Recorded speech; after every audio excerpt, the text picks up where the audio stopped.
Кога се носеше законот, предпоставам дека знаете дека имавме голем број на интервенции амандмански. Една од интервенциите кои сакавме да ги донесеме е дека клучните дејности ќе ги вршат субјекти со доминантна државна собственост и тоа беше одбиено затоа што вели ние можеме да ги интерпретираме инвеститорите само како инвеститори, независно дали се државни или приватни. И посебно затоа што се повикувате дека следиме континентални трендови. Јас сакам да напоменам дека од 2021 навака континенталниот тренд е национализација на ресурсите, а не дополнителна приватизација. Тоа најдобро го знаете. Тоа почна со Total Energy од Франција, па потоа некои елементи во електродистрибуцијата на Велика Британија беа колективизирани, на локално ниво електродистрибуцијата во Германија од тој период се колективизира, значи тоа е континенталниот тренд, а не дополнителна либерализација или за јавноста да биде јасно, либерализација значи уште некој братучет овде на некој пратеник да влезе во бизнисот со струја. Тоа е вистината. Значи имаме, да не ги набројуваме, минатите премиери имаат членови на семејството во електробизнисот. Тие луѓе ги регулираме ние со законите. Не регулираме некои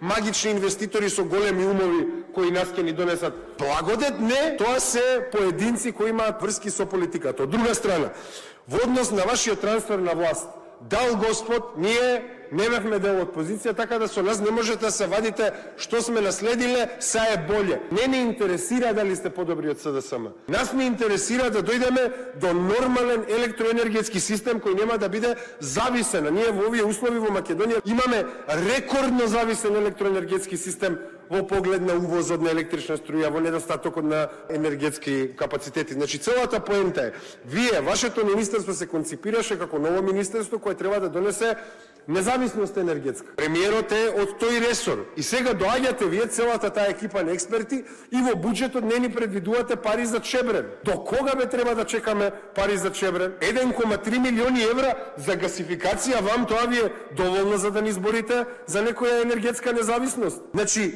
нема Чебрен, нема гасификација, а кога веќе сме кај Чебрен, за Чебрен физибилити студиите велат дека има номинална мокност од 330 мегавати. Ако ги додадеме тие 630 од Рек Битола, ете ви ги за балансирање на системот со фотоволтаиците.